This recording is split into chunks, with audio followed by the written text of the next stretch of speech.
नमस्कार साथियों, मैं मनीष भारती संस्कृति आईएएस प्लेटफॉर्म पर आप सभी का स्वागत करता हूं। साथियों, जैसा कि आप जानते हैं कि 18वीं लोकसभा चुनाव अभी चल रहा है। 5 चरण का मतदान हो चुका है। छठे चरण की प्रक्रिया चल रही है। देश की राजधानी दिल्ली में छठे चरण में ही चुनाव होने वाला है, इसलिए यहाँ की सरगर्मी जो है और तेज हो गई है। अब इस बीच में हम एक बहुत महत्वपूर्ण और दिलचस्प टॉपिक लेकर के आज आए हैं, जिस पर हम चर्चा करने वाले हैं। और आज का जो यह टॉपिक है, दरअसल आपने अपने घरों के बड़े बुजुर्गों से सुना होगा, पापा से, दादाजी से, अखबारों में पढ़ा होगा, न्यूज़ चैनल के माध्यम से सुना होगा, और यह सुना होगा आपने कि दिल्ली की गद्दी तक का जो रास्ता जाता है वह लखनऊ होके गुजरता है। अब इसके कहने का क्या तात्पर्य है? इसके कहने का तात्पर्य यहाँ लिखा हुआ है, और वह यह है कि आजादी के बाद अधिकांशतः प्रधानमंत्री जो रहे हैं उनका संबंध उत्तर प्रदेश से रहा है। अब यही बात पड़ताल करने की है कि ऐसा क्यों हो रहा है, आखिर उत्तर प्रदेश से ही क्यों अधिकांशतः प्रधानमंत्री आ रहे हैं। या तो वो उत्तर प्रदेश में उनका जन्म है, या फिर किसी ना किसी रूप से वो उत्तर प्रदेश से जुड़े हुए हैं। कुल मिलाकर के बात वही कंफर्म हो गया कि दिल्ली की गद्दी चाहिए तो लखनऊ होकर के आपको गुजरना ही पड़ेगा। चलिए इसको हम एक तथ्य के माध्यम से देख लेते हैं। यहाँ पर आजादी के बाद अभी तक जितने भी प्रधानमंत्री रहे हैं, आप उनकी तस्वीर देख रहे हैं। आजादी के बाद अभी तक 15 प्रधानमंत्री यहां पर भारत में रहे हैं। ठीक है, नरेंद्र मोदी साहब अभी प्रधानमंत्री पद पर बने हुए हैं। इस 15 प्रधानमंत्री में अगर आप देखेंगे तो 9 प्राइम मिनिस्टर ऐसे रहे हैं जिनका जुड़ाव सीधे तौर पर उत्तर प्रदेश से रहा है, और इस 9 में ऐसे 6 रहे हैं जिनका जन्म स्थान यानी कि बर्थ प्लेस जो है वह उत्तर प्रदेश रहा है।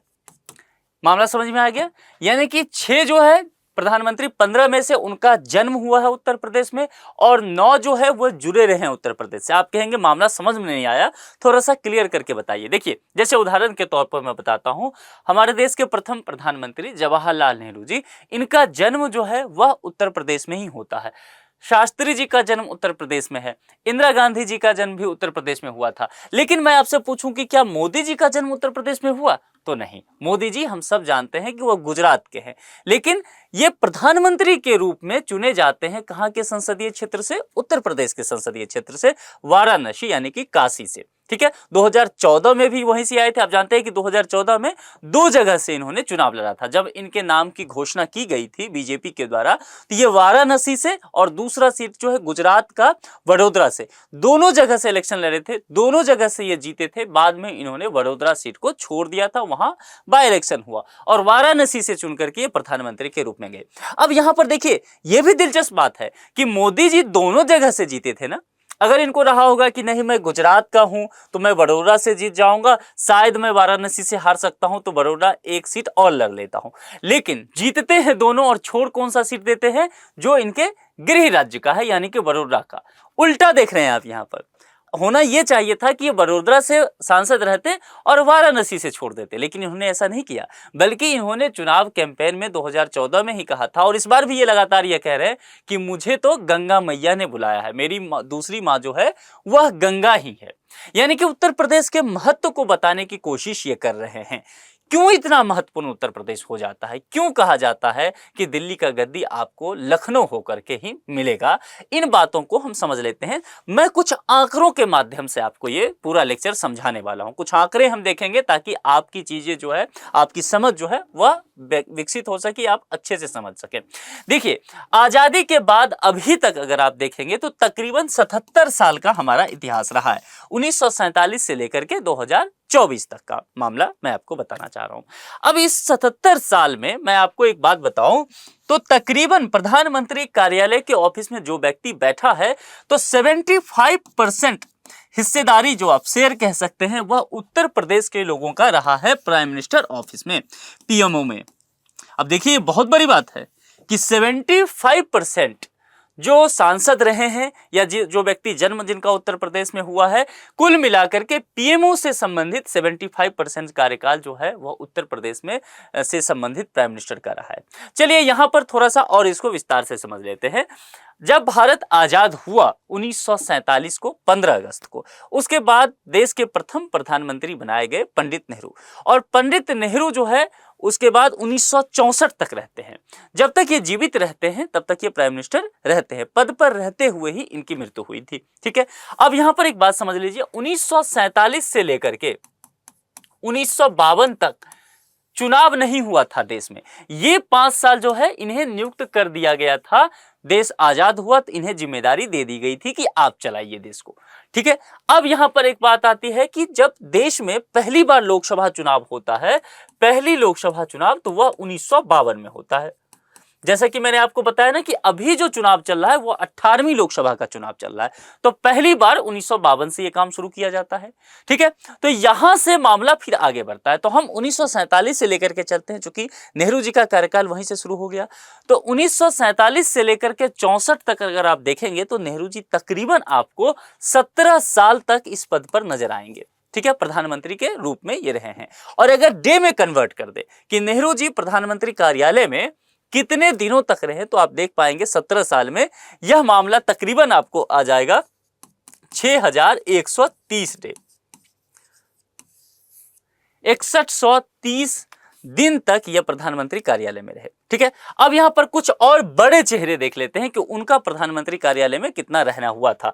जैसा कि एक बड़ा चेहरा यहां पर देखते हैं इंदिरा गांधी जी का।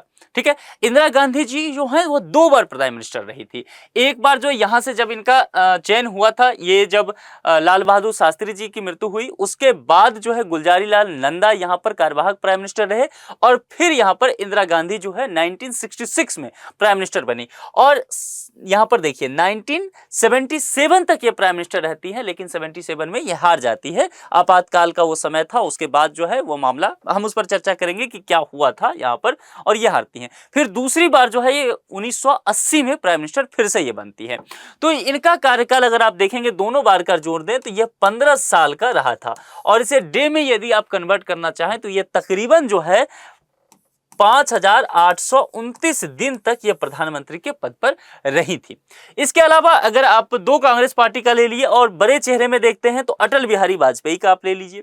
अटल बिहारी वाजपेयी जो है 6 साल तक प्रधानमंत्री के पद पर रहे थे।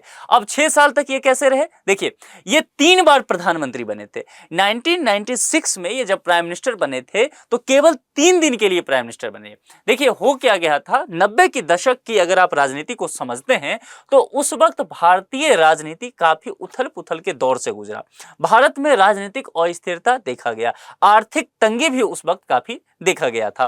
तो 1996 में ये 3 दिन के लिए प्रधानमंत्री बनते हैं, उतना ही दिन सत्ता चला पाते हैं। फिर 1998 में दोबारा ये प्रधानमंत्री बनते हैं, लेकिन केवल 13 दिन तक इनकी सरकार चलती है। एक सीट का क्या महत्व होता है ये 1998 में अटल बिहारी वाजपेयी समझ पाए थे, और एक सीट की वजह से इनकी सत्ता चली गई थी, सरकार गिर गई थी, इन्होंने इस्तीफा दे दिया था। 1999 के इलेक्शन में वापस से ये जीत जाते हैं इलेक्शन, और इनकी जो गठबंधन है एनडीए फिर सत्ता में आती है। 5 साल तक 2004 तक ये सरकार में रहते हैं। लेकिन एक बात यहां यह भी ध्यान देना है कि 2004 में समय पूर्व ही ये इलेक्शन करवा लेते हैं। कहने का तात्पर्य हुआ कि जैसे मान लीजिए सरकार अभी मोदी जी की सरकार है और यहां पर आप देख रहे हैं कि मई में इलेक्शन चल रहा है। मोदी जी चाहते तो 6 महीना पहले भी इलेक्शन करवा सकते थे, 1 साल पहले भी इलेक्शन करवा सकते थे। सत्ता में जो पार्टी होती है, जो व्यक्ति होते हैं, वो पहले ही अगर चाहें तो सरकार भंग करके ये काम करवा सकते हैं। तो इन्होंने पूर्व में ही स्थिति ऐसा देखा कि हमारी पार्टी का यहां पर मूवमेंट बन रहा है, शायद हम जीत सकते हैं, और इन्होंने पहले ही इलेक्शन 2004 में करवा लिया था, समय पूर्व। 5 साल पूरा भी नहीं था सरकार का, लेकिन वहां पर दाव थोड़ा उल्टा हो गया था और यहां पर ये इलेक्शन हार भी जाते हैं 2004 में। तो कुल मिलाकर देखेंगे तो 3 बार भले ही ये प्राइम मिनिस्टर बने, लेकिन इनका कार्यकाल जो है वह केवल 6 साल का रहा। बीजेपी के दूसरे लीडर अगर आप देखेंगे तो 2014 में बीजेपी ने यह घोषणा किया कि नरेंद्र मोदी के चेहरे पर वह इलेक्शन लड़ेंगे। ठीक है, तो मई 2014 में नरेंद्र मोदी प्रधानमंत्री बन जाते हैं जीत के, और तब से अब तक 2024 तक ये सत्ता में बने हुए हैं। 10 साल तक ये सत्ता में रह चुके हैं, और इस बार तो हर जगह घूम घूम के कह भी रहे हैं कि अब की बार 400 पार। तो हो सकता है कि अब की बार भी इन्हीं का चयन हो जाए। जिस कॉन्फिडेंस से ये कह रहे हैं वो तो समय बताएगा कि क्या होने वाला है। तो ठीक है, यहां आप देख रहे हैं तो कुल मिलाकर के ये 3-4 बड़ा चेहरा ही मैं आपको बताऊं, ये 1, 2, 3 और 4, ये 4 बड़ा चेहरा भी लेते हैं आप इसमें से।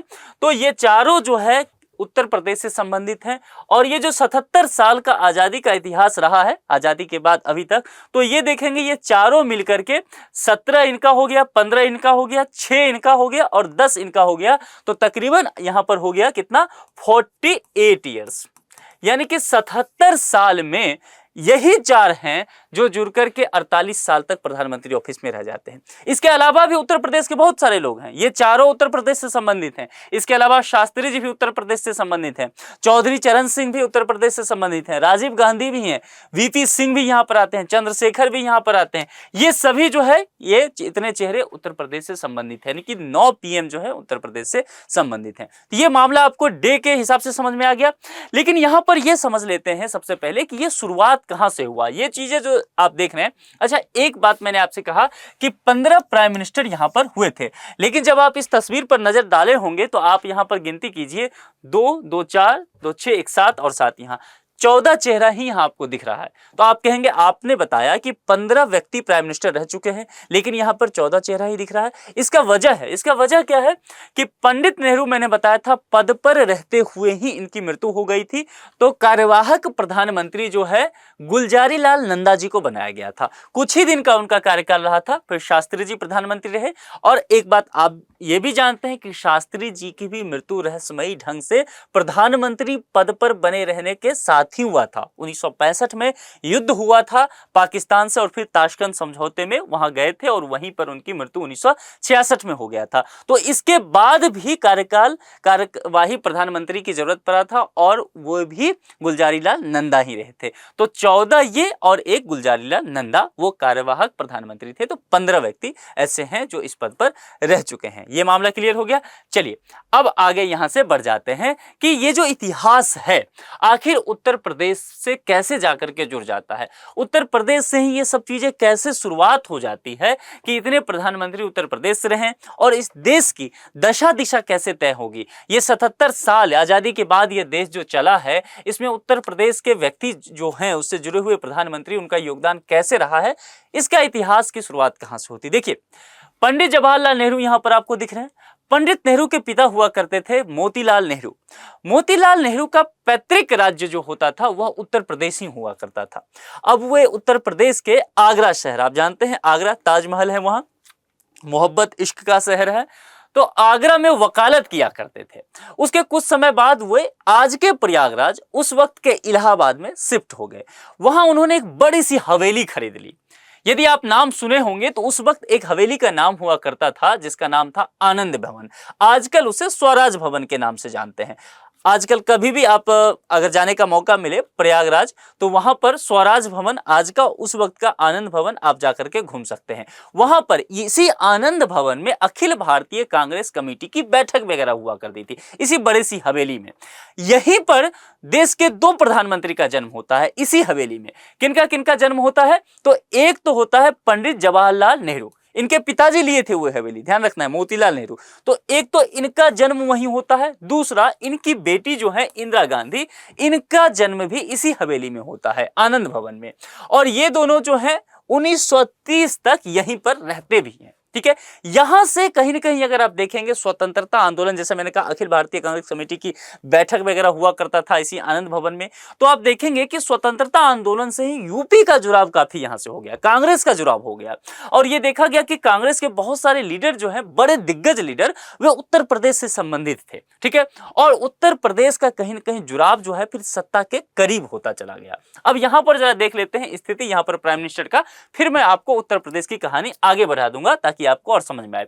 देखिए यहां पर अभी तक देखेंगे तो 17 व्यक्ति, यानी कि 17 बार, मैंने कहा कि 18वीं लोकसभा का चुनाव चल रहा है, तो 17 लोकसभा चुनाव हो चुका है। तो देखिए, और 15 व्यक्ति रहे हैं, यानी कि कुछ व्यक्ति रिपीट हुए हैं।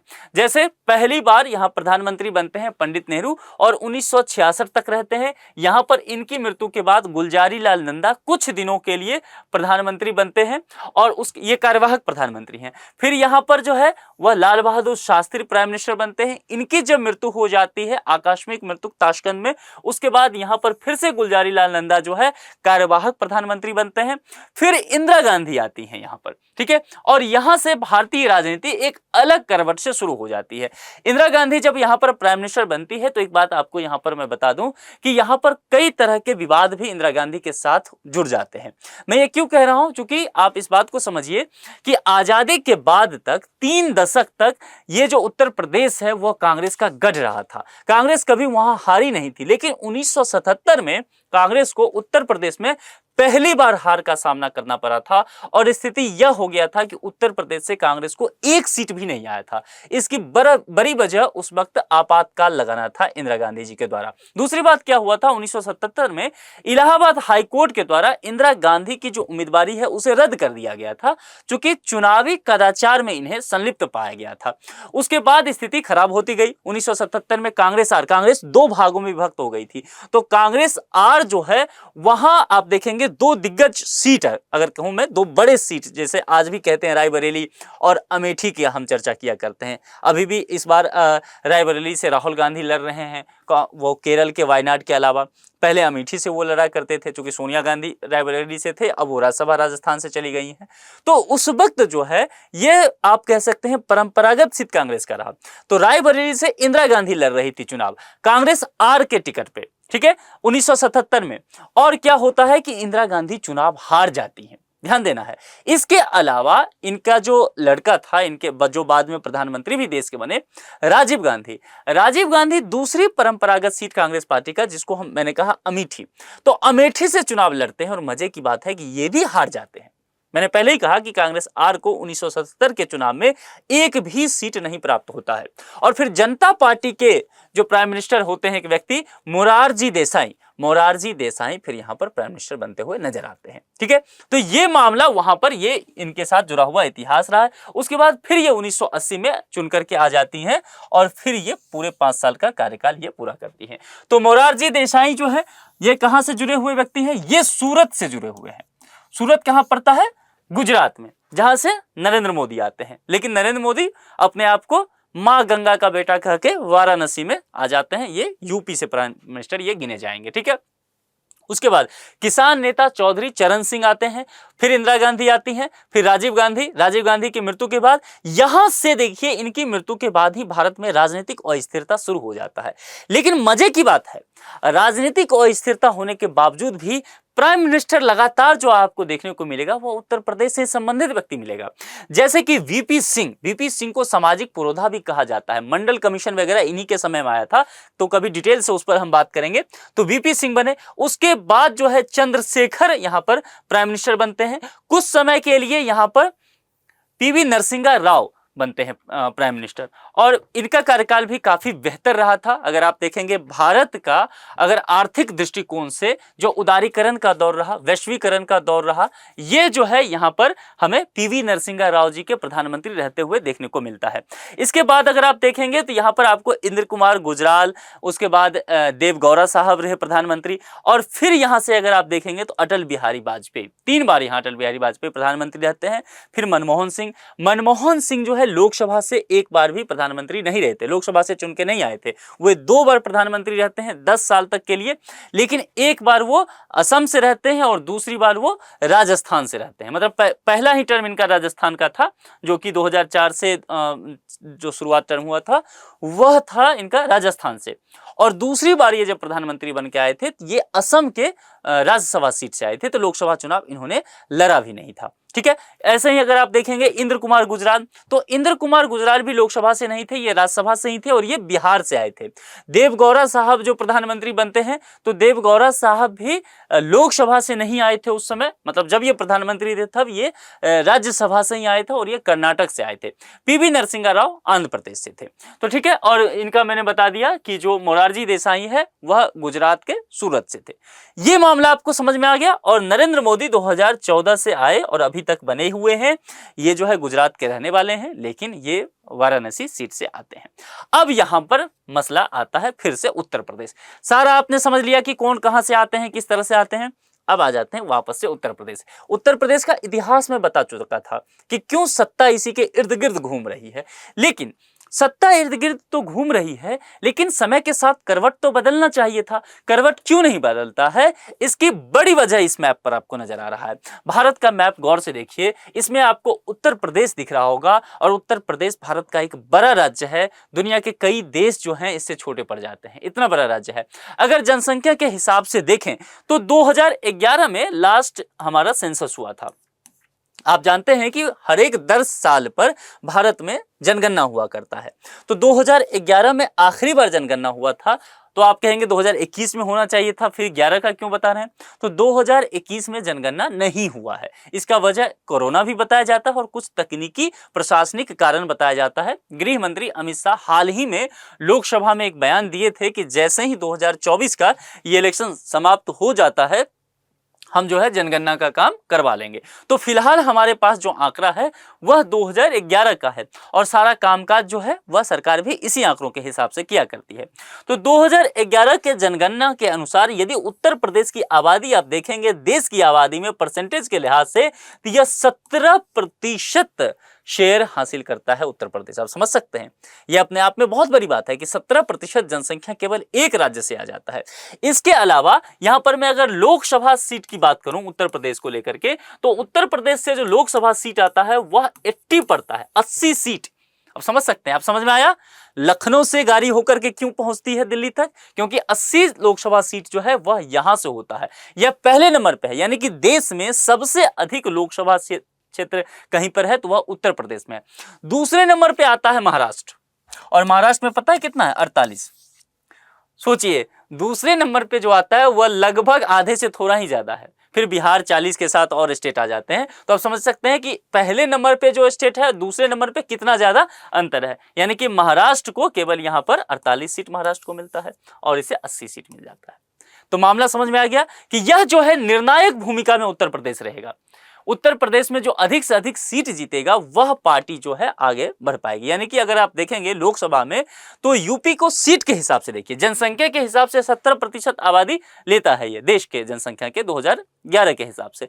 लेकिन अगर लोकसभा में यूपी का आप सीट के हिसाब से हिस्सेदारी देखेंगे तो आपको तकरीबन यह 20% के आसपास आएगा। 543 लोकसभा क्षेत्र हमारे देश में है और 80 पर जाता है, यहीं से तकरीबन आप निकाल सकते हैं यह 20% के आसपास हिस्सेदारी लेता है, और 20% अपने आप में ही निर्णायक जीत साबित कर देता है। ठीक है, अभी जो विपक्ष की पार्टियां हैं उन्हें तो 80 सीट है भी नहीं, और एक स्टेट से ही भाजपा को यहां पर 2014 में वह 73 सीट आ गया था।